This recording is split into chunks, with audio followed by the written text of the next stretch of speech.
इतनी ही तकरीर को सुनने के बाद 5000 का मजमा था। उन्होंने कश्ती में माचिस लगाई और उसके बाद जो लड़े हैं 800 साल तक कुफ्र शिर्क की छाती पर मोहम्मदी झंडा सबसे ऊंचा लहरा है। मुकर्रिर खुसूसी का नाम था हजरत तारिक बिन जियाद रदियल्लाहु अन्हु। मैं एक और जलसे के बारे में पढ़ा हूँ। जब जलसा होता था तो लोग दूर दूर से आते थे और खूब रोते थे, गुनाहों से तौबा करते थे। सिर्फ यही नहीं, खशियते इलाही से कुछ लोगों की रूह जिस्म को छोड़ के परवाज कर जाती थी। जलसे के इख्तिताम पर जिस तरह अपने यहाँ चटाई और ये कालीन और फर्श वगैरह उठाते हैं, वहाँ लोगों की लाशें उठाई जाती थी, गुस्ल दिया जाता, नमाज जनाजा पढ़ी जाती थी। उस मुकर्रिर खुसूसी का नाम है शेख अब्दुल कादिर जीलानी रदियल्लाहु ताला। हिंदुस्तान का एक और जलसा मैं जानता हूं जिसने तारीखी इनकलाब पैदा किया है।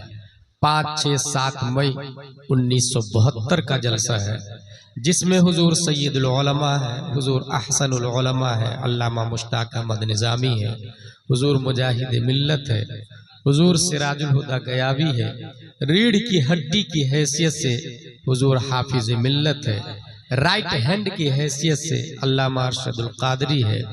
उस जलसे के बाद कौम को जो फायदा हुआ, उस फायदे को आज भी दुनिया अल जामियतुल अशरफिया मुबारकपुर के नाम से याद करती है। सुभान अल्लाह, या रसूल अल्लाह, जिंदाबाद। फैजान हुजूर हाफिज़े मिल्लत, जिंदाबाद। फैजान हुजूर हाफिज़े मिल्लत, एहसाने आला हजरत खलीफा सरकारे ताजुश शरिया व खलीफा हुजूर मुहद्दिसे कबीर अल्लामा गुलाम जिलानी साहब अज़हरी। इस तमहीद के बाद मैं बुनियादी बात की हेडिंग डालूं। मेरी गुफ्तगू का टॉपिक है, हेडलाइन है, इल्म आलम आलिम।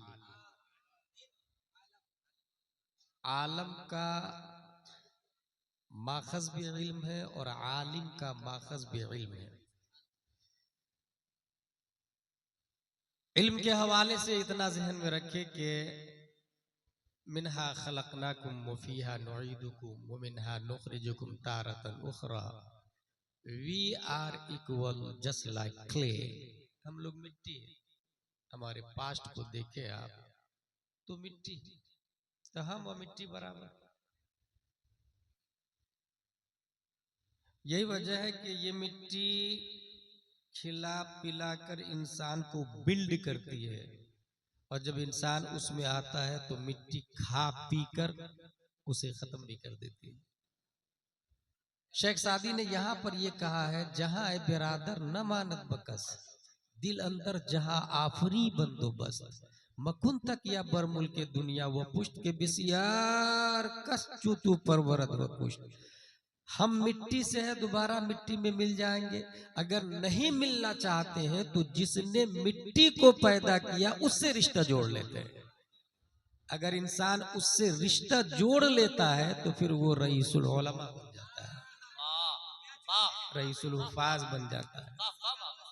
मैं 3 रईस को जानता हूं, उसके बारे में अभी बताऊंगा। पहले हम इल्म पर गुफ्तगू कर लेते हैं। तो ये जो हम जानवर की तरह या मिट्टी की तरह है, अल्लाह ने रूह देके हमें मिट्टी से अफजल कर दिया, लेकिन रूह जानवर के अंदर भी, इसलिए we are equal like animals. हम भी खाते पीते हैं, कुत्ता बिल्ली भी खाता पीता है। फर्क इतना है कि वो हलाल और हराम की तमीज नहीं करता है और हम हलाल और हराम की तमीज करते हैं। इसका मतलब यह हुआ कि जो इंसान हलाल और हराम की तमीज लालगंज में नहीं करता है वो इंसान नहीं है। जस्ट लाइक एनिमल्स, हम भी नंगे पैदा हुए, कुत्ता बिल्ली छछूंदर भी नंगे पैदा हुए। फर्क इतना है कि हम बड़े होके कपड़ा पहनते, वो बड़े होके कपड़ा नहीं पहनते। इसका मतलब है कि जो अपनी बेटी को कम कपड़ों में मार्केट में निकालता है वो इंसान नहीं बना रहा है, वाह वाह वाह वाह। नारे तकबीर, अल्लाहु अकबर। नारे रिसालत, या रसूल अल्लाह। मज़हबे इस्लाम, जिंदाबाद। उर्से रईसुल हुफ़्फ़ाज़, जिंदाबाद। अल्लामा मुफ्ती गुलाम जिलानी अज़हरी जिंदाबाद। प्यास दोनों को लगती है। खड़े खड़े कहीं भी पाक नापाक की तमीज किए बगैर पी ले उसे जानवर कहते हैं। और जो बैठकर 3 सांस में तस्मिया के बाद टोपी पहनकर पाक पानी पिए उसे हजरत इंसान कहा जाता है। माशाअल्लाह माशाअल्लाह। और तमाम तर उलमा का 1400 साल से इत्तेफाक है कि शराब पाक नहीं बल्कि नजिस है। इसका मतलब जो इंसान शराब पीता है, मोदी और योगी के कार्ड में वो इंसान हो सकता है, इस्लाम के कार्ड में वो इंसान कभी नहीं हो सकता है। क्या बात है, जिंदाबाद। पेशाब दोनों करते हैं, जानवर भी इंसान भी। कहीं कहीं कहीं भी खड़े होकर शुरू हो जाए वो जानवर है। और जो बैठकर पेशाब के बाद पानी लेता है उसे हजरत इंसान कहते हैं। इसका मतलब लालगंज में जो बगैर पानी के कर रहा है, समझ जाइएगा आप, they are not human, they are animals. अल्लाह तबारक व तआला ने जानवरों से अलग होने के लिए इल्म अता फरमाया। और साहिबे कुरान प्यारे मुस्तफ़ा सल्लल्लाहु तआला अलैहि वसल्लम को जलवागर किया, प्रैक्टिकली इल्म की तस्वीर बनाने के लिए, दिखाने के लिए कि ये इल्म है, आपको राइट और रॉन्ग में फर्क बताएगा। और नहीं समझ में आएगा तो मुझसे पूछ लीजिएगा। इसलिए अल्लाह तबारक व तआला ने हुजूर सल्लल्लाहु तआला अलैहि वसल्लम को पैदा किया। अब बात यह आएगी कि जब इल्म के जरिए इंसान जानवरों से अलग होता है तो फिर डॉक्टर भी तो आलिम, बैरिस्टर भी तो आलिम। इस हवाले से बुनियादी बात यह है कि 3 लाइन है पढ़ाई की, क ख ग घ अंग च छ ज ज या ट ट ड ढ न प फ ब भ म इला आखिर। दूसरी लाइन है ABCDFGHIJKLMNOPQRSTUVWXYZ। तीसरी लाइन है अलिफ बा ता सा जीम हा खा दाल दाल रा जा सीन शीन साद qa qa za ain ghain fa qaf काफ लाम मीम नून वाव हा लम अलिफ हमजा या। इसमें फर्क नंबर 1, क ख ग घ और ABCD वाले का उर्स नहीं होता, उर्स सिर्फ अलिफ बा ता सा वाले का होता है। वाह वाह वाह वाह वाह। और उर्स उसी का होता है जो जिंदा होता है। क्या इसका बात है? मतलब क ख ग घ पढ़ के भी मुर्दा ही रहना है, क्या बात है हजरत? ABCD पढ़ के भी मुर्दा ही रहता है आदमी। जिंदा वो रहता है जो अलिफ बा ता सा पढ़ता है। अच्छा, ये क ख ग घ वाले और ABCD वाले आलिम क्यों नहीं है? इसलिए आलिम नहीं है कि इल्म नाम है हुजूर सल्लल्लाहु अलैहि वसल्लम को जानने का। और ऑक्सफोर्ड कैम्ब्रिज में हुजूर सल्लल्लाहु तआला अलैहि वसल्लम की जातियात पर गुफ्तगू नहीं होती। हुजूर सल्लल्लाहु तआला अलैहि वसल्लम क्या है ये बुखारी और मुस्लिम में लिखा है। हुजूर सल्लल्लाहु तआला अलैहि वसल्लम की हकीकत, नूरानियत, बशरियत, अखलाक, कैरेक्टर, निजाम, रफ्तार, गुफ्तार, ये कुरान और हदीस में लिखा है। और कुरान और हदीस ये कॉन्वेंट सेंट पायस सेंट जोसेफ अलीगढ़ में नहीं बल्कि दारुल उलूम उस्मानिया में बताया जाता है। ये जामिया अशरफिया जमदशाही रोनाही में बताया जाता है। इसलिए वो लोग उलमा में दाखिली नहीं, अल उलमा वरसतुल अंबिया जो कहा गया है इसमें सिर्फ अलिफ बा ता सा दाखिल होगा। दूसरी बात, एक बेसिक फर्क बता दूं आपको। आप क ख ग घ वाली लाइन से जो लोग पढ़े हैं या ABCD वाली लाइन से जो लोग MBBS बने हैं, MBBS के बाद MD होता है, MD के ऊपर भी आता DM निकल गया है। आप उसके पास जाके कहिएगा भाई भाई आपने जो 5वीं क्लास में पुस्तक पढ़ी थी वो कहाँ है? He I was child, I don't know, maybe my parents know about it. मुझे याद नहीं यार, हो सकता है मेरी माँ को पता हो, मेरे बाप को पता हो। उनके वालिदैन के पास जाए, आपका बच्चा अभी MD है, 5वीं में जो पुस्तक पढ़ा था वो कहाँ है? वो तो मैंने याद आ रहा मुझको, मैंने ठेला वाले को दे दिया था। ठेला वाले भाई साहब आपने क्या क्या कहा? मैंने तो होटल वाले को दे दिया था। होटल वाले भाई साहब आपने क्या कहा? मैं मखसूस साइज में कटिंग करके सामान डाल के बेच डाला। कचौड़ी पकौड़ी समोसा जिलेबी मिठाई डाल के बेच डाला मैंने उस पेपर से। मिठाई खाने वाले ने क्या किया, मिठाई खाया और पेपर को अगर मुहज्जब है तो डस्टबिन में डाल दिया, नहीं तो रास्ते में फेंक दिया। डस्टबिन के साथ क्या सुलूक हुआ, नगर निगम की गाड़ी आई, डस्टबिन से डस्ट को अपनी आगोश में ली और शहर की सबसे गंदी जगह जाके उसे डंप करके आ गई। उस नर्सरी 5वीं क्लास का पेपर जिसको पढ़ के एमडी बना है आपके पूर्णिया में डॉक्टर, उस पेपर को उठाए और टीआई के पास जाए थाने में, उस डॉक्टर के खिलाफ मानहानि का केस दर्ज करें। क्यों? बोले इस पेपर ने उसे डॉक्टर बनाया और इस पर कुत्ता बिल्ली छछुंदर पेशाब कर रहा और कोई पूछने वाला नहीं। वो लाखों रुपया कमा रहा, एक पेशेंट की सिर्फ चेकिंग फीस 1000 रुपया, और जिसने डॉक्टर बनाया वो नजासत गलीजा में, उसके खिलाफ मानहानि का केस दर्ज करे। टीआई बोलेगा get out from this palace, it is not acceptable offence. ये क्राइम है ही नहीं, आप यहां से जा सकते हैं, केस दर्ज नहीं होगा, खाली हाथ वापस। ये कौन सी लाइन थी, क ख ग घ ABC। अब जरा ये रईसुल उलमा वाली लाइन पर आते हैं, अलिफ बा तासा वाली लाइन पर आते हैं। हजरत आपने जो प्राइमरी में अम्मा पारा पढ़ा था वो कहां है, अम्मा पारा। जब मैं कुरान शरीफ खत्म करके एदादिया में गया तो उसकी फजीलत के बारे में पता चला, और जब ऊला में गया तो और अजमत बढ़ गई, सानिया में गया तो और मर्तबा ऊंचा हुआ उस पारे का, अम्मा पारे का। सालसा राबिया खामिसा सादिसा साबिया तामीना फजीलत तखस्सुस फिल फिक्ह में मुफ्ती बना, तब मुझे पता चला उस पेपर के बारे में उलमा का फतवा नहीं, मुफ्तियों का फतवा नहीं, मुजद्दिदीन का फतवा नहीं, इमाम आजम नहीं, इमाम मालिक नहीं, इमाम शाफई नहीं, हजरत अली नहीं, हजरत उस्मान नहीं, हजरत उमर नहीं, हजरत अबू बकर नहीं, हजरत मूसा व ईसा नहीं, प्यारे मुस्तफा नहीं, रब का फतवा है, ला यमस्सुहु इल्लल मुतहहरून, बगैर वजू के इस कागज को छूना भी मत।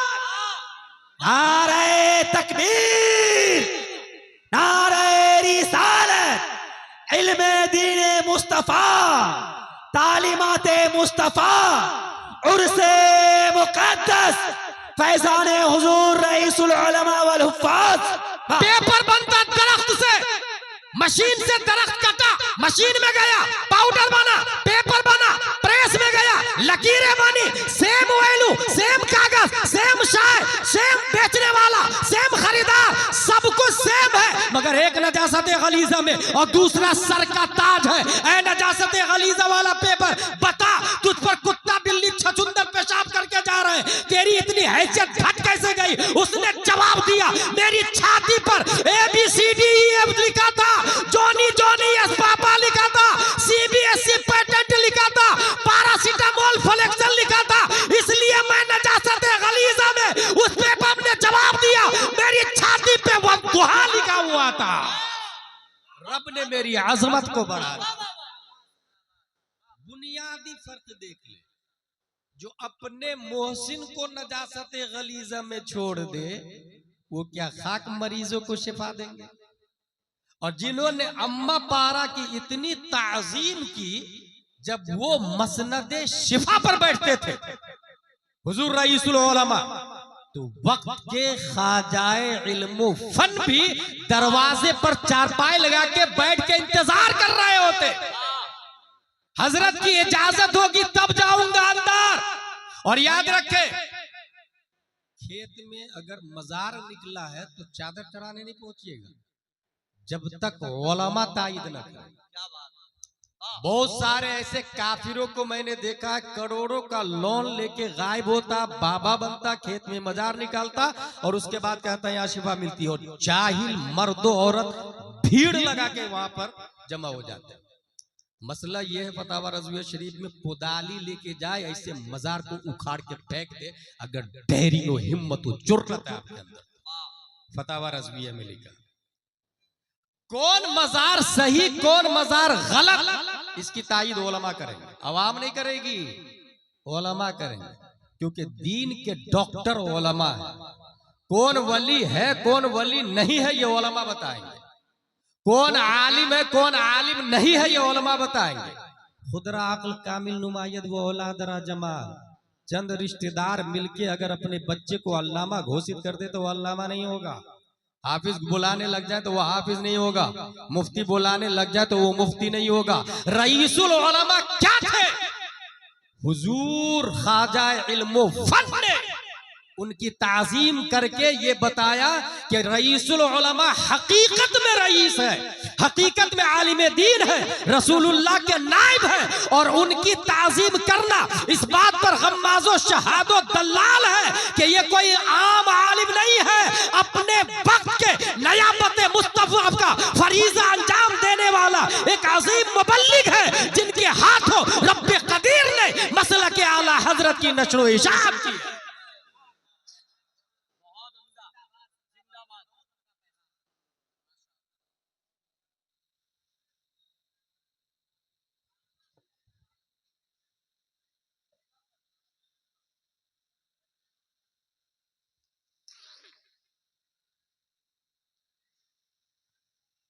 कल हैदराबाद में कौनैन भाई एक साहब ने कहा कि हमारी कमेटी में सुन्नी देवबंदी सब है, वाबियों के खिलाफ मत बोलिए। मैं कुछ नहीं बोला। दूसरी बात कहता है कि बुढ़िया कचरा फेंकती थी, हुजूर सल्लल्लाहु ताला अलैहि वसल्लम पर कितना अच्छा अखलाक था, ऐसा अखलाक बताइएगा। फिर भी मैं चुप रहा। फिर पूछता है मुझसे कि आपकी क्या राय है, फिर भी खामोश है। नहीं आप बताइए आपकी क्या राय है। मैंने कहा बहुत घटिया सोचा है। आपको पता नहीं जिस कमेटी में सुन्नी देवबंदी अहले हदीस हो उसे सुलह कुल्ली कमेटी कहा जाता है। किसने दावा दी मुझको? और अखलाक क्या है ये आप मुझे बताएंगे। 25 साल 30 साल हमारे उलमा पढ़ते हैं और आप बताएंगे किसको अखलाक कहते हैं और किसको बद अखलाकी कहते हैं।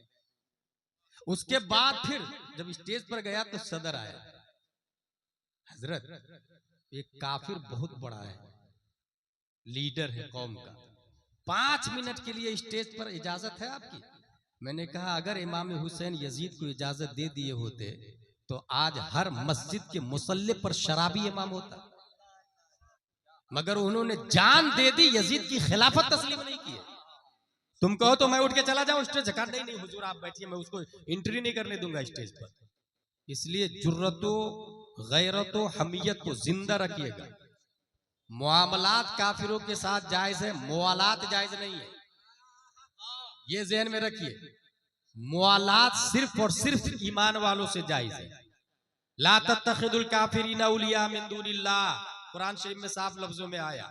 और मैंने देखा है ये जो कुफ्र और शिर्क की पार्टी में जो ईमान वाले लोग हैं, मोस्टली उसमें कब से बेईमान हो चुके हैं, उसे पता ही नहीं कि मैं बेईमान हो चुका हूं, और वो कहते हैं कि मैं ईमान वाला हूं। वोट में नाम हो सकता है as a Muslim, actually as a Muslim वो हो ही नहीं सकता है। उलमा तायीद करेंगे, उलमा बताएंगे। तादुश शरिया के पास वक्त के हवाले से फतवा आया था अमेरिका से, वक्त के हवाले से कि ईशा का वक्त कब से कब तक शुरू है, क्योंकि मुल्कों की नौइयत मुख्तलिफ है। ताजुश शरिया ने जानते वो फतवा का जवाब खुद नहीं दिया, ख्वाजा इल्मुफन के पास भेज दिया। ख्वाजा इल्मुफन ने उस फतवे का जवाब दिया। उस फतवे के रद्द में पूरे मुल्क के कई बड़े मुफ्तियों का फतवा आ गया। फिर ताजुश शरिया के पास सब मुफ्तियों का फतवा और वो फतवा भी भेजा गया था, सब मुफ्तियों का फतवा और ख्वाजा मुजफ्फर का भी फतवा कि ये फतवा गलत है। दुनिया के तमाम मुफ्ती एक तरफ है, ख्वाजा मुजफ्फर का फतवा गलत है। ताजुश शरिया ने पूरा फतवा बरेली शरीफ से फिर से ख्वाजा मुजफ्फर के पास भेज दिया। ख्वाजा मुजफ्फर हुसैन अली रहमानी जब उसका जवाब दिया है, दुनिया के तमाम मुफ्तियों के दंदा शिकन जवाब से सबको यह मानना पड़ा नहीं, हिंदुस्तान का जो बरेली आलिम बोल रहा है जिसे ख्वाजा इल्मुफन कहा जाता है वही फतवा सही है। इसका मतलब यह है कुछ ऐसे मसाइल थे जिन मसाइल में ताजुश शरिया भी ख्वाजा इल्मुफन की तरफ रुजू करते थे, वो ख्वाजा इल्मुफन ने ताजीम की रईसुल उलमा की। इसका मतलब यह है यह सिर्फ लक़ब नहीं है बल्कि हकीकत में हुजूर मुस्लिम अलैहि रहमा उलमाओं के रईस है। ख्वाजा मुजफ्फर ने इसकी तायीद कर दी। वाह वाह वाह, नारे तकबीर, नारे बरेली शरीफ फैजान सरकार रईसुल उलमा। मैं 3 रईस को जानता हूं, और कैसे जानता हूं वो सुने। अभी कुछ दिन पहले बहुत ज्यादा चल रहा था आई लव मोहम्मद। क्या बात। मैं यहाँ पर ये बताना चाहता हूं कि हजरत उमर ने भी कहा था, या रसूल अल्लाह मैं आपसे प्यार करता हूं। हुजूर सल्लल्लाहु अलैहि वसल्लम ने कहा कितना? कहा सबसे ज्यादा। कहा खुद से? कहा नहीं, खुद से ज्यादा नहीं करता। कहा अभी तुम्हारा ईमान मुकम्मल नहीं। उन्होंने फौरन रुजू किया और कहा आज से खुद से भी ज्यादा करता हूं। इसका मतलब I love Mohammad more than all. That's true. लेकिन क्या ये डीपी लगाना, फ्लेक्स बैनर बनाना, that is enough for our life? क्या ये हमारे लिए काफी होगा? मोहब्बत मुस्तफा की पहचान क्या होगी? कुछ झलकियां आप सुनिए। ग़ज़वा बनी मुस्तलक में उस वक्त का सबसे बड़ा मुनाफिक, उसका नाम है रईसुल मुनाफिकीन अब्दुल्ला बिन अबी उबै, अब्दुल्ला बिन उबै इब्ने सलूल। रईसुल मुनाफिकीन, ये याद रखिएगा। आज के जमाने में किसी को मुनाफिक कहना जायज नहीं। अकीदे के एतबार से किसी को मुनाफिक नहीं कहा जाता, क्योंकि हल्ला शक्कता कल्बहु, क्या आपने किसी के दिल को फाड़ के देखा? वो हमारे नबी थे जो मुनाफिक के निफाक को अच्छे से जानते थे, इसलिए मस्जिद से नाम ले लेके उठा दिया, अय्युहल मुनाफिक उखरुज, अय्युहल मुनाफिक उखरुज, तुम निकलो तुम निकलो तुम निकलो, नाम लेके भगाया हमारे नबी ने। आज अकीदे की बुनियाद पर हुक्म लगाया जा सकता है, निफाक नामजद किसी को निफाक के अकीदा से मुत्तसिफ नहीं किया जा सकता। कौलन अलग चीज है। उस वक्त का रईसुल मुनाफिकीन वो कहता लै रजाना इलल मदीनति लयुखरिजन्नल अअज़्ज़ु मिनल अज़ल, हम मदीना लौटेंगे, वहां इज्जत वाले जिल्लत वाले को निकाल देंगे, यानी मोहम्मद सल्लल्लाहु अलैहि वसल्लम जिल्लत वाले, हम उनको निकाल देंगे। माज़ल्लाहि रब्बिल आलमीन। उसका बेटा सीधा तलवार निकाला और बाप से कहता है सुन, जब तक तू रुजू नहीं करेगा और ये नहीं बोलेगा कि इज्जत वाले नबी है, तू जिल्लत वाला है, तब तक ये तलवार मैं अंदर डालने वाला नहीं। बेटा तलवार निकाल। क्या हमारा बाप अगर सुल्ली हो जाए तो हम ऐसा करते? हमारा बाप अगर वहाबी हो जाए तो हम ऐसा करते? मोहब्बत मुस्तफा की पहचान देंगे। और काफिरों का अकीदा कैसा है? वो मुनाफिक फौरन, रईसुल मुनाफिकीन फौरन डर के मारे रुजू कर लिया और बोला मैं जलील हूं, इज्जत वाले नबी है, तब तलवार अंदर गई। काफिरों का अकीदा, उसको बदलने में टाइम नहीं लगता। अगर कोई ताबीज दे दे तो उसको उसकी भी पूजा शुरू हो जाती है, कनपट्टी पे रख दे तो वो भी नजरिया बदल जाता है। कुरान शरीफ में आया मसलुल लज़ीना इत्तखज़ू मिन दुनिल्लाहि औलिया कमसलिल अनकबूत। जितने कुफार मुशरिकीन है सबका अकीदा कितना मजबूत है? मकड़ी के जाले की तरह। पान की कारी से उसको ऐसा ऐसा करे ना, पूरा जीरो जबर हो जाता है। ये किसका अकीदा बताया? मैं काफिरों का, चाहे डोनाल्ड ट्रंप हो, नेतन्याहू हो, बाइडन हो, साहब मकड़ी के जाले की तरह अकीदा। मोमिन का अकीदा पूर्णिया वालों का कैसा है? कुरान शरीफ में आया मसलु कलिमतिन तय्यबतिन कशजरतिन तय्यबा अस्लुहा ज़ाबितुन व फरउहा फिस्समा। मोमिन का अकीदा इतना मजबूत है उस झाड़ की तरह जिसकी जड़ें जमीन में गड़ी हुई है और शाखें आसमान से बातें कर रही है। कोई आधी तूफान उसके अकीदे को मुतज़लज़ल नहीं कर सकता है। आज भी अगर कोई मजबूत अकीदे वाला है और कोई कनपट्टी पे बंदूक रख दे तो वो भी वक्त के बिलाल की तरह ला इलाहा इल्लल्लाह ही कहता रहेगा, जान दे देगा, ईमान कभी हाथ से जाने नहीं देगा, ईमान कभी हाथ से जाने नहीं देगा। बेटा ने बाप को तलवार निकाला, बाप के सामने नजरिया बदलवा दिया। हजरत मुहीसा रज़ियल्लाहु ताला अन्हु से हुजूर सल्लल्लाहु अलैहि वसल्लम ने फरमाया यहूदी को मार, क्योंकि ये बहुत सता रहे थे। सहाबिया के कपड़े उतार दिए इन्होंने। हजरत मुहीसा ने गर्दन उतार दी यहूदी। हजरत मुहीसा के भाई ने बहुत मारा उन्हें। तुमने उस यहूदी को मार दिया जिसकी गिजा का असर अभी तक हमारे बदन में है। हम उससे कर्ज लेते थे, बिजनेस करते थे, उसके जरिए तुमने उसको मारा। हजरत मोहिसा फरमाते हैं, देखिए मोहब्बत, I love you, I love Mohammad की दलील, अलामत, सिंबल। वो हजरत मोहिसा कहते हैं, भाई नबी ने यहूदी को मारने के लिए कहा तो मैंने मार दिया, अगर नबी कह देते तुझे मारने के लिए तो मैं तुझे भी जिंदा नहीं छोड़ता। सगा भाई, मोहब्बत मुस्तफा। जंगे बद्र हजरत अबू उबैदा ने अपने बाप को कत्ल कर दिया, नबी की मोहब्बत। हजरत मुसअब बिन उमैर ने अपने भाई को कत्ल कर दिया। जब इनके भाई के हाथ में रस्सी बांध रहे थे सहाबा जंगे बद्र में, तब हजरत मुसअब बिन उमैर कहते हैं, मजबूत रस्सी बांधना, इसकी मां बहुत मालदार है, ज्यादा फिदिया मिलेगा। भाई बोलता, भाई भाई भाई आपने मुझे नहीं पहचाना, मैं आपका सगा भाई, हम दोनों बचपन में खेलते थे, माँ एक बाप एक, आप कह रहे मजबूत रस्सी बांधना, मैं आपका सगा भाई हूँ। हजरत मुसअब बिन उमैर फरमाते हैं, गलत, अगर तू सगा भाई होता तो नबी की तरफ से आता, अबू जहल की तरफ से नहीं आता।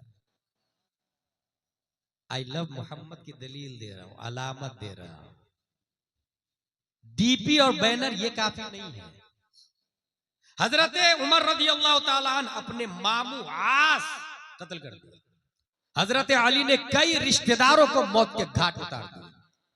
हजरत अबू बकर रज़ी अल्लाह ताला अन्हु ईमान लाने के बाद उनका बेटा कहता है, डैडी कितनी बार आप मेरी तलवार की जद में आ गए थे, बाप होने की वजह से छोड़ दिया।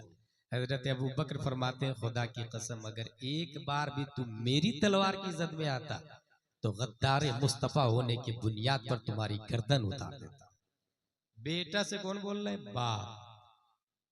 अलामत मोहब्बत क्या है? नबी से हम प्यार करते हैं, I love Muhammad more than all, but how? You have any proof? You have any reason? You have any logic? काजी अयाज मालिकी अपनी किताब में लिखते हैं, मोहब्बत की दलील, अलामत लिखते हैं, अल्लाह से मोहब्बत की अलामत यह है कि इंसान कुरान से मोहब्बत करेगा, और कुरान से मोहब्बत की अलामत यह है कि साहिब कुरान से मोहब्बत करेगा, और साहिब कुरान से मोहब्बत की अलामत यह है कि नबी की सुन्नत से मोहब्बत करेगा।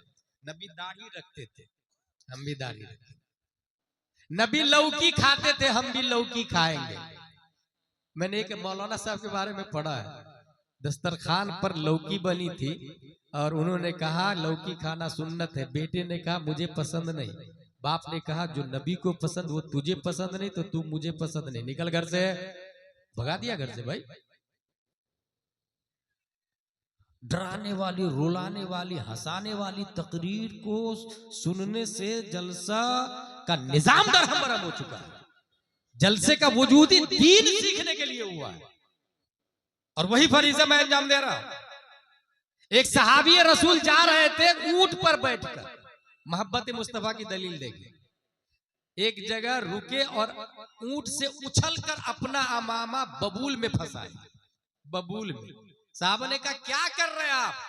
कहा एक दिन हुजूर सल्लल्लाहु अलैहि वसल्लम इधर से जा रहे थे, उनका अमामा बबूल में फंस गया था, उस सुन्नत को मैं जिंदा कर रहा हूं, उस सुन्नत को जिंदा कर रहा हूं। कभी तन्हाई में बैठकर आपने सोचा नबी की कौन सी सुन्नत है जिसको मैं छोड़ रहा हूं और किसे पकड़ना चाहिए? नबी से मोहब्बत की अलामत यह है कि नबी की सुन्नत से मोहब्बत करेगा, और नबी की सुन्नत से मोहब्बत की अलामत यह है कि आखिरत से मोहब्बत करेगा, और आखिरत से मोहब्बत की अलामत यह है कि दुनिया से बुग़्ज़ रखेगा। गौर कीजिएगा, दुनिया से बुग़्ज़। अगर मैं आपसे कहूं ये मच्छर पकड़ा मैंने, कौन लेगा 10 रुपया में, आप क्या कहेंगे? अजहरी साहब पागल हो गए। Are you mad? Are you bullshit? Nonsense talking. मच्छर बेच रहे थे, कोई नहीं खरीदेगा ना 10 रुपया में मच्छर। हदीस शरीफ के अंदर आया पूरी दुनिया की वैल्यू मच्छर के पर बराबर भी नहीं, फिर लोग उसके लिए मरे जा रहे हैं। और ये नबी ने बोला, गुलाम जिलानी नहीं बोल रहा, नबी ने फरमाया पूरी दुनिया की वैल्यू मच्छर के पर बराबर भी नहीं। फिर खेत के लिए लड़ाई, जमीन के लिए लड़ाई, मकान के लिए लड़ाई, कारोबार के लिए लड़ाई, बिजनेस के लिए मर्डर, पोस्ट के लिए मर्डर। भाई पूरी दुनिया जब मच्छर के पर बराबर भी नहीं है, फिर पैसे के लिए लड़ क्यों रहे? अभी अभी अजहरी साहब 10 रुपया में मच्छर बेच रहे थे तो कोई नहीं खरीदा। 10 रुपया में पूरा मच्छर खरीदने को तैयार नहीं। और नबी ने फरमाया पूरी दुनिया की वैल्यू मच्छर के पर बराबर भी नहीं, उसके लिए मरे जा रहे हैं। देखिए लॉजिक, देखिए क्या हो गया लोगों को, किधर जा रहे हैं। नबी से मोहब्बत की अलामत यह है कि दुनिया से बुग़्ज़, और दुनिया से बुग़्ज़ की अलामत क्या होगी, दुनिया से ले मगर कदरे जरूरत ले। गौर कीजिए, कदरे जरूरत ले। कदरे जरूरत का क्या मतलब होता है, एक बिल्डिंग पूर्णिया में, एक बिल्डिंग सिलीगुड़ी में, एक बिल्डिंग कोलकाता में, एक दिल्ली में, एक मुंबई में, इसको जरूरत नहीं कहते भाई। जरूरत का मतलब ये होता है कि अगर रोटी चटनी से पेट भर सकता है तो बिरयानी खाना ये जरूरत के बाहर है। जायज ना जायज की बात नहीं कर रहा मैं, जायज है लेकिन जरूरत में दाखिल नहीं है, जरूरत में दाखिल नहीं है। कुर्ता पाजामा टोपी एक जोड़ा है तो दूसरा जोड़ा सिलाना जायज है लेकिन जरूरत में दाखिल नहीं है। मुस्तहब होना और है, जायज होना और है, जरूरत होना और है। दुनिया से बुग़्ज़ की अलामत यह है कि दुनिया से कदरे जरूरत लेगा। और कदरे जरूरत मतलब कश्ती पानी में हो तो चलेगी, गौर कीजिए, लेकिन पानी कश्ती में हो तो नहीं चलेगी। कश्ती पानी में हो चलेगी, और अगर पानी कश्ती में हो कश्ती नहीं चलेगी।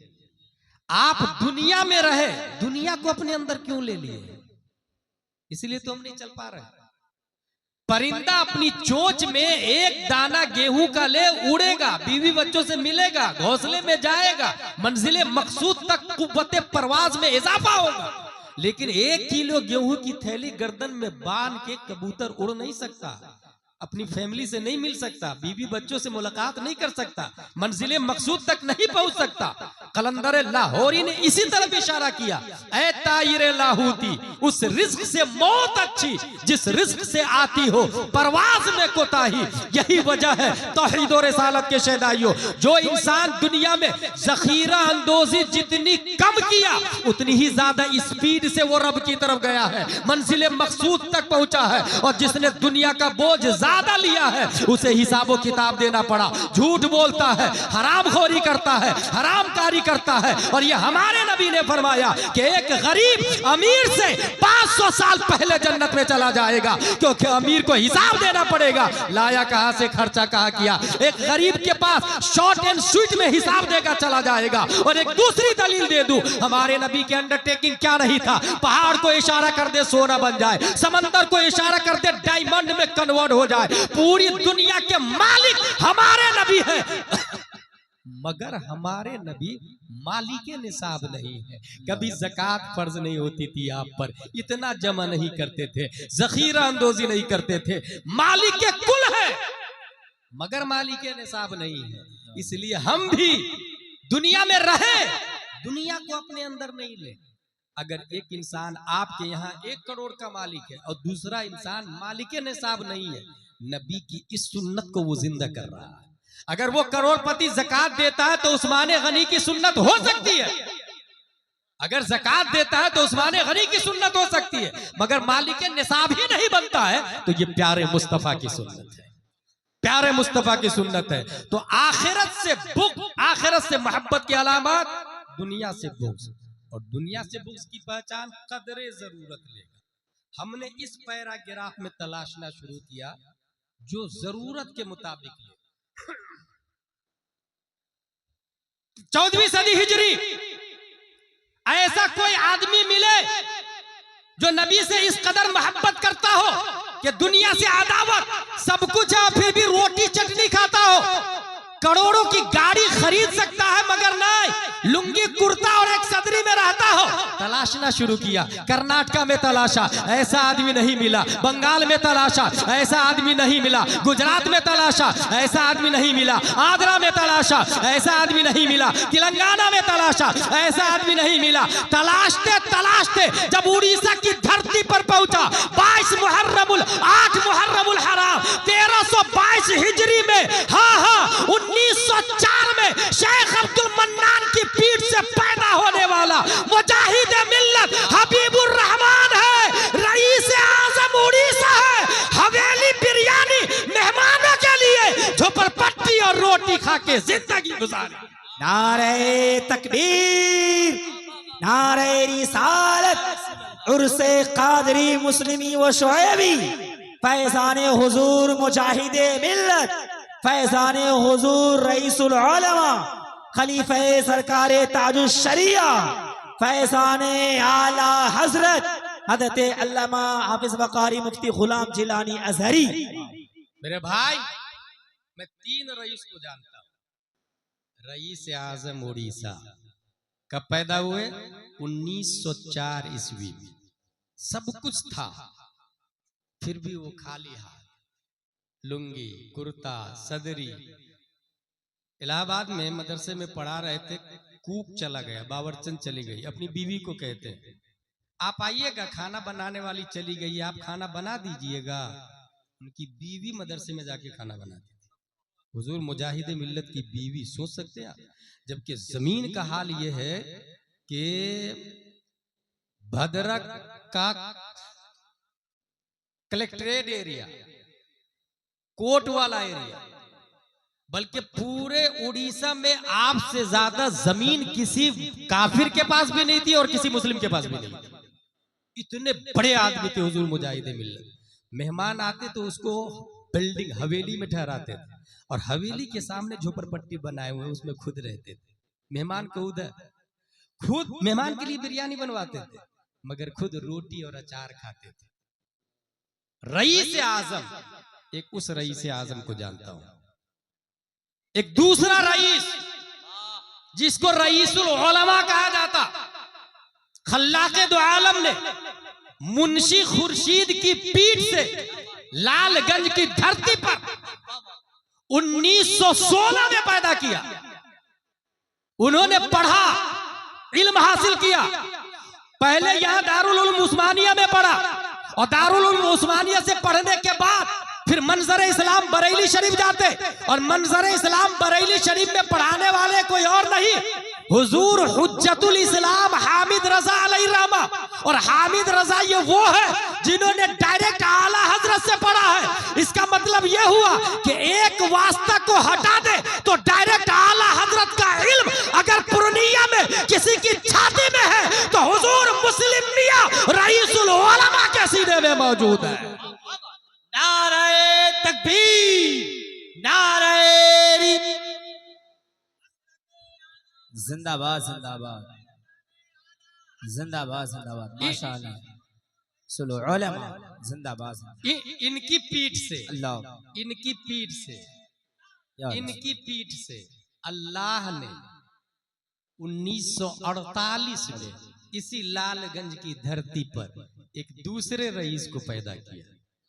मैं तो कहा ना 3 रईस को जानता हूं। एक तीसरे रईस को पैदा किया जिनको दुनिया रईसुल हुफ़ाज़ हाफिज शुएब अलैहि रहमा के नाम से याद करती है। इन्होंने भी पढ़ाई की, सिर्फ ये हाफिज नहीं थे भाई साहब, ये आलिम भी थे।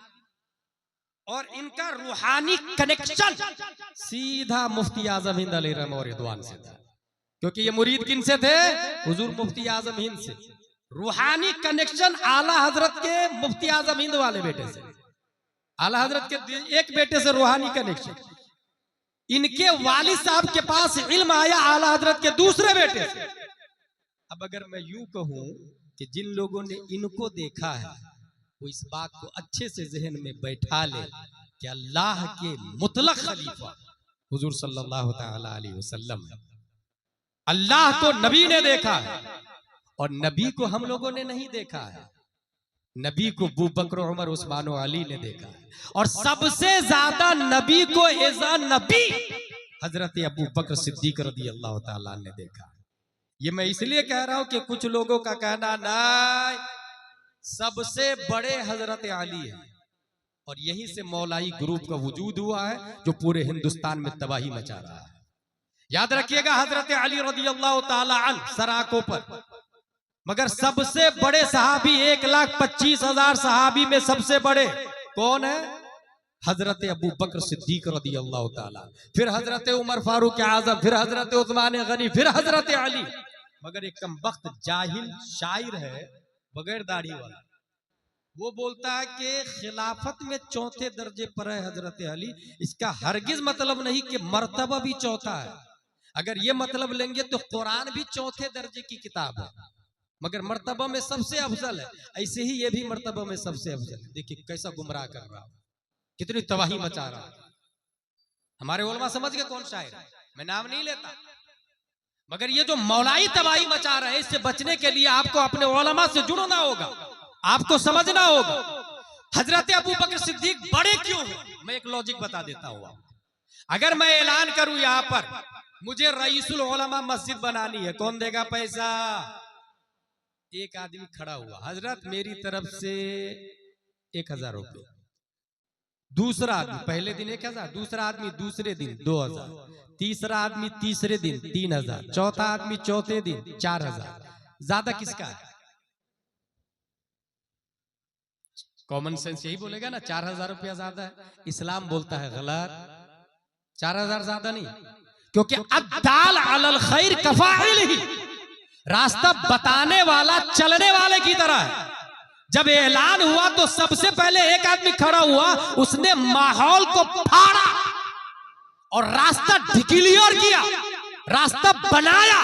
और जो रास्ता बनाता है उसके पीछे अब जो जो चलेंगे उस बनाने वाले को सवाब मिलता रहेगा। जैसे सबसे पहले दुनिया का कत्ल काबिल ने हाबिल को किया है, कयामत तक जितने कत्ल होंगे काबिल को अजाब मिलता रहेगा, जितने कत्ल होंगे काबिल को अजाब मिलेगा। जिसने अच्छी चीज ईजाद की उसको ईजाद करने का सवाब मिलेगा। जब नबी ने ऐलान किया ला इलाहा इल्लल्लाह इन्नी रसूलुल्लाह, अबू जहल कह रहा था तुम झूठे हो, उतबा कह रहा था तुम झूठे हो, शीबा कह रहा था तुम झूठे हो, सब के सब कह रहे थे तुम झूठे हो। कुफ्र, शिर्क, फिस्क, फुजूर, किस्म के माहौल की छाती को फाड़कर सबसे पहले सदाकत का झंडा जिसने उठाया और कहा या रसूल अल्लाह आप सच्चे हैं, मैं आपको मानता हूं, वो कोई और नहीं अबू कहाफा का बेटा अबू बकर सिद्दीक अकबर है। जिंदाबाद जिंदाबाद। इसलिए अब जितने लोग नबी को मानेंगे सवाब अबू बकर को मिलता रहे। उमर बाद में ईमान लाए, अबू बकर पहले ईमान लाए। पता है आपको, आपको हैरत होगी, एक गुलाम को हजरत उमर बुरी तरह मार रहे थे इस बुनियाद पर कि तू नबी का कलमा पढ़ता। आजाद कराने वाले हजरत अबू बकर की साथ, जिस तरह उमैया को उमैया मार रहा था हजरत बिलाल को, हजरत अबू बकर जाके आजाद करा के लाए। हजरत उमर भी मार रहे थे गुलाम। अब कयामत तक कोई आदमी उहुद पहाड़ के बराबर सोना दे, अबू बकर की गुठली का मुकाबला थोड़ी हो सकता है। इसलिए हजरत अली सर के ताज है। तमाम सादाते इज़ाम, सादाते इज़ाम का मर्तबा याद रखिएगा। ये मैं किताब भी लेकर के आया, ये देख रहे हैं, बोस्ताने रईसुल उलमा, ये किताब का नाम है। आज के जमाने में जबकि इंसान को मोबाइल से फुर्सत नहीं, वो किताब का नाम भी नहीं सुनते देखते हैं, जबकि हमारे पास इल्म की दलील मोबाइल नहीं है, यही किताब है। चैट जीपीटी और गूगल और ऐप ये इस्लाम में दलील नहीं है, दलील ये खारजी किताब है, हार्ड कॉपी है, याद रखिएगा। उसके अंदर कोई कब एडिट कितना कर देगा आपको पता भी नहीं चलेगा। ये दलील है। ये इसके अंदर देखिए सैयद के बारे में क्या लिखा हुआ। सैयद सुन्नियुल मजहब की ताजीम लाजिम है, अगरचे उसके अमाल कैसे ही हो, उनके अमाल के सबब उनसे तनफ्फुर ना किया जाए, नफ्से अमाल से तनफ्फुर, बल्कि उसके मजहब में भी कलील फर्क हो कि हद्दे कुफ्र तक ना पहुंचे, जैसे तफदील, तो इस हालत में भी उसकी ताजीम सयादत नहीं जाएगी। हाँ, अगर उसकी बदमजहबी हद्दे कुफ्र को पहुंच जाए, जैसे राफजी, वहाबी, कादियानी, नेचरी वगैरह, तो अब उसकी ताजीम हराम कि जो वजह ताजीम थी यानी सियादत वही नहीं रही। इसका मतलब क्या होता है? इसका मतलब ये है कि अगर सैयद नमाज भी नहीं पढ़े, रोजा भी नहीं रखे, काबिल ताजीम। अगर सैयद की बदमजहबी हद्दे कुफ्र तक नहीं पहुंची तो भी काबिल ताजीम है, लेकिन सैयद अगर काफिर हो जाए तो अब वो काबिल ताजीम नहीं है। जैसे ताहिर गयावी भी बोलता है मैं सैयद हूं, ये शियाओं के जितने लीडर है ना सब बोलते हैं मैं सैयद हूं, नबी से हमारा रिश्ता है, काबिल ताजीम नहीं है। हाँ, जो सुन्नी सही उल अकीदा है काबिल ताजीम है, लेकिन यहाँ ये याद रखिएगा कुछ डुप्लीकेट सैयद ये लॉलीपॉप दे रहे हैं कि मैं सैयद हूं, एक तो ये लॉलीपॉप, कुछ ओरिजिनल सैयद ये जहालत फैलाते हैं कि मैं सैयद हूं ना, मेरी बात मानो, गलत। बात सैयद की नहीं मानी जाएगी, बात आलिम की मानी जाएगी। ये निजाम याद रखिएगा। सैयद काबिले ताजीम है, काबिले इत्तिबा उलमा है।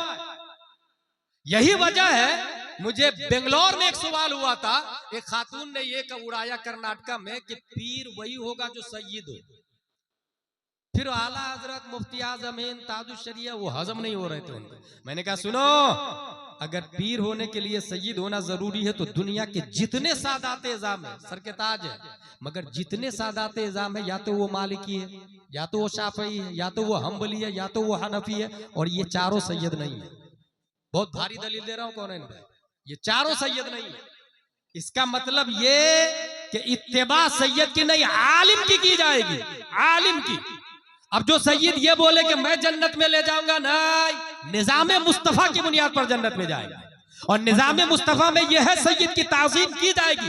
कितनी ताजीम की जाएगी ये भी उलमा तय करेंगे, ये उलमा तय करेंगे कितनी ताजीम की जाएगी। और कुरान और हदीस में बेशुमार फजाइल आए हैं, और जिन उलमाओं ने सैयद की ताजीम की उनमें आला हजरत का भी नाम है, हुजूर हुज्जतुल इस्लाम का भी नाम है, और हुज्जतुल इस्लाम के शागिर्द है रईसुल उलमा। और रईसुल उलमा ये कहते हैं जिस घर के आंगन में अगर कोई सैयद कुल्ली करके पानी उगाल दे, उस घर से भी मुसीबतें दूर हो जाती है और रब्बे कदीर बरकतों का नुज़ूल फरमाता। नारे तकबीर, नारे रिसालत, मसलके आला हजरत, अज़मते सादाते किराम, फैज़ाने सरकार रईसुल हुफ़्फ़ाज़।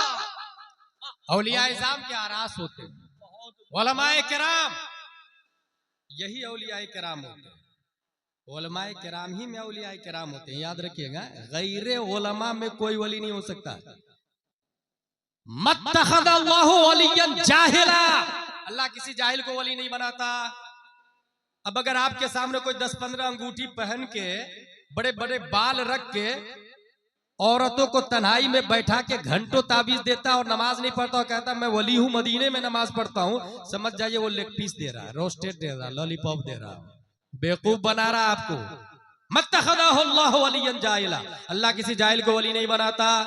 वलौ इत्तखज़हु लअल्लमहु, और अगर बनाता है तो पहले जहालत को खत्म करता है, इल्म से पहले इल्म अता फरमाता है। इन तमाम गुफ्तगू के बाद मैसेज ये देना चाहूंगा कि कभी भी शादी करे तो उलमा से करे। अपनी बेटी की शादी किससे करे? हाफिज आलिम से करे। एक चीज की गारंटी लिख के दे सकता हूं मैं, कभी आपका हाफिज आलिम दामाद शराब नहीं पिएगा। देखा किसी आलिम को शराब पीते हुए, किसी हाफिज को शराब पीते हुए? और शराब वो बुराई है जो 1000 बुराई की अकेले माँ है। अगर आलिम से शादी करते हैं तो कम से कम आपका दामाद शराब नहीं पिएगा। पहला फायदा तो गारंटेड है। दूसरी बात, अगर आपको लड़की लाना है तो आलिम की बेटी से शादी करें, क्योंकि आलिम की बेटी होगी तो सीरत फातिमा से वाकिफ होगी, फातिमा तो ज़हरा की हिस्ट्री से वाकिफ होगी। और मैं डंके की चोट पर पूरे भारत में बोलता हूं, कोई अल्लाह का वली जींस पैंट और टी शर्ट वाली के पेट से नहीं पैदा होता। कोई भी रईसुल उलमा, रईसुल हुफ़ाज़, रईस आज़म उड़ीसा अगर पैदा होता है तो नकाब वाली पेट से पैदा होता है। इस वजह से जो आलिम की बेटी होगी वो नकाब को लाइक करेगी। एक और बात बताते हुए चला जाऊं मैं, रिश्ता आम तौर से ढूंढने के लिए, वमा अलैना इल्लल बलाग आने वाला मेरा रिश्ता आम तौर से ढूंढने के लिए हम लोग अच्छे घर को तलाशते हैं। सही बोल रहा हूं ना मैं? हर शख्स अच्छा घर तलाशता है।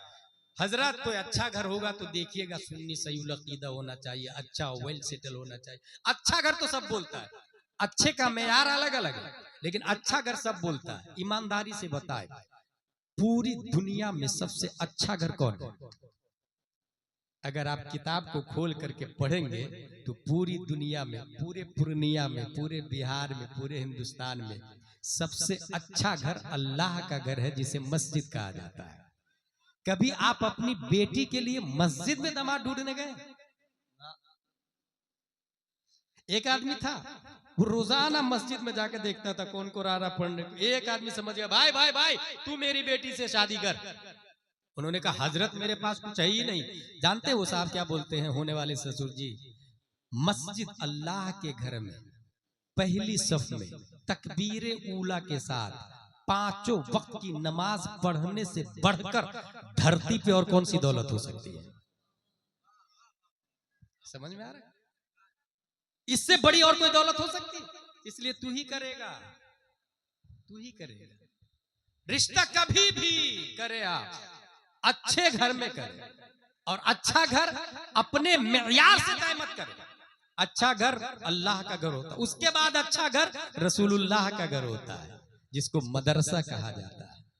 वो रसूलुल्लाह का घर होता है। बुखारी शरीफ में आया, रसूलुल्लाह के मेहमान को सहाबी लोग खुद भूखा रह के उनको खिलाते थे। क्या आपके दारुल उलूम उस्मानिया में कभी ऐसा हुआ कि आप बिरयानी खा रहे हैं और बच्चों के बारे में पता लिया कि उनके यहाँ रोटी भी है कि नहीं, सालन भी है कि नहीं, सब्जी भी है कि नहीं? आपने अपने मकान के मार्बल को हर 5 साल में बदल दिया या टाइल्स को बदला।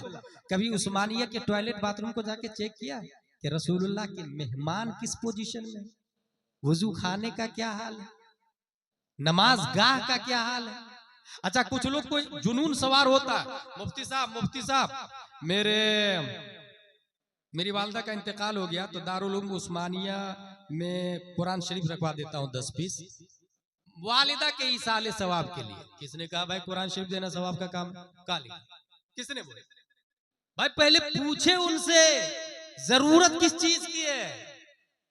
इंसान का पेट भरा है मगर कपड़ा नहीं पहना है तो कपड़ा देना फर्ज है, खाना खिलाना फर्ज नहीं है। कुरान शरीफ है, अनवारे शरीयत नहीं है तो अनवारे शरीयत दे, बहारे शरीयत नहीं तो बहारे शरीयत दे। तमाम किताबें हैं, सब कुछ है, मगर गेहूं नहीं है कल के लिए तो गेहूं दे, चावल नहीं है तो चावल दे। देने से पहले पूछ ले। इसलिए कुछ तरीकों पर नजर सानी करे, यही है जलसे का मकसद, तकरीर का मकसद यही होता है। अपनी लाइफ स्टाइल को बदले। हजरत दारुल उलूम उस्मानिया से 10 बच्चे को भेज दीजिए ना, मेरे वालिद साहब के इसाले सवाब के लिए। 10 बच्चे आए, कुरान शरीफ पढ़े, एक बच्चे ने 3 पारे पढ़े। कितना कुरान हुआ? एक कुरान हो गया। ए अल्लाह, एक कुरान का सवाब मेरे वालिद की रूह को पेश करता हूँ, कबूल फरमा बहक ला इलाहा इल्लल्लाह मुहम्मदुर रसूलुल्लाह सल्लल्लाहु अलैहि वसल्लम। ईमानदारी से बताए, वो सवाब आपका था? भाई साहब, वो भीख में और चंदे में सवाब लिया आपने थोड़ी पढ़ा। जिसने पढ़ा सवाब उसको मिला, उसने डोनेशन दिया, उसने चंदा दिया। भीख में मांगा हुआ सवाब आप अपनी माँ को दे रहे हो और बाप को दे रहे हैं। इससे अच्छा तरीका मैं बता के जा रहा हूं, उसको अमल में लाए कल ही से। ऐसा नहीं कि दूसरा आदमी क्या बोलेगा, तीसरा क्या बोलेगा। ला युमकिनु युरदाउ कुल्ले इंसान, हर इंसान को खुश थोड़ी किया जाएगा। अल्लाह को हमें राजी करना है। कल ही से वो करे जो मैं बता के जा रहा हूं।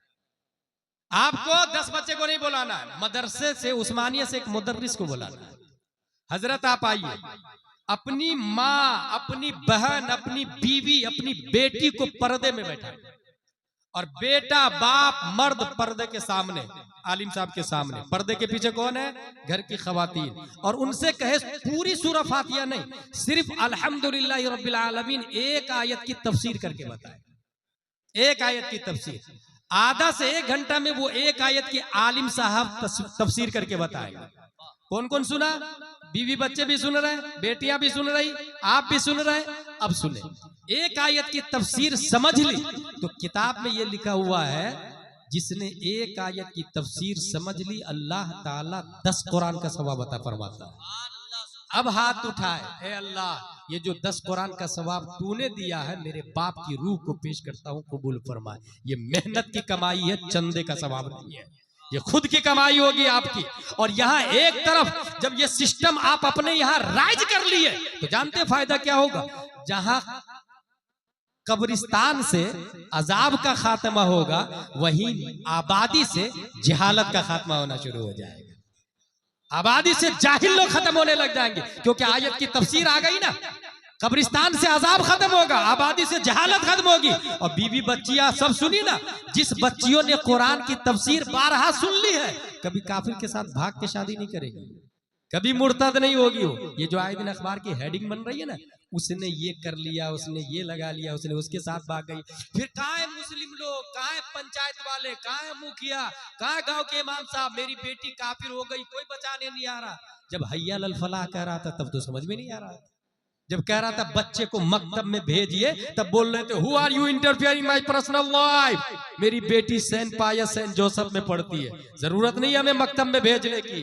और अब चली गई तो तब उलमा याद आ रहे हैं, इसलिए मैं बेस बता के जा रहा हूं। इंग्लिश के साथ साथ अपनी बच्चियों को उर्दू जरूर पढ़ाए, अरबी ना। किसने कहा पूरा कुरान शरीफ पढ़ना फर्ज है? नहीं भाई, सूरह फातिहा और 4 सूरतें याद कर ली, ये फर्ज अदा हो गया, वाजिब भी अदा हो गया। एक ही आयत का याद करना फर्ज है, कौन है भाई? बाहर शरीयत में लिखा हुआ है। बाकी सूरह फातिहा और 4 सूरतें ये वाजिब अदा हो गई ना। अब उर्दू ज्यादा पढ़े जो फर्ज है ना। उर्दू से मुराद मतलब जरूरियात दीन का जानना, मसाइल, ये जरूरी। तो अरबी से ज्यादा उर्दू पढ़वाए। वो जो रमजान शरीफ में कुरान शरीफ पढ़ते ना खूब, यकीनन पढ़ना चाहिए, मगर साथ में मैं ये कहूंगा कंजुल ईमान पढ़े। 4 कुरान खत्म करने की बजाय 1 पारा पढ़े, मगर तर्जमा के साथ पढ़े। दिल के अंदर भी ईमान की रोशनी मजीद बढ़ती से बढ़ती चली जाएगी। परवरदिगार आलम हम सबको कुरान शरीफ, हदीस शरीफ, फिक्र शरीफ पढ़ने, समझने, अमल करने की तौफीक अता फरमाए। वमा अलैना इल्लल बलाग। अस्सलामु अलैकुम व रहमतुल्लाहि व बरकातहू।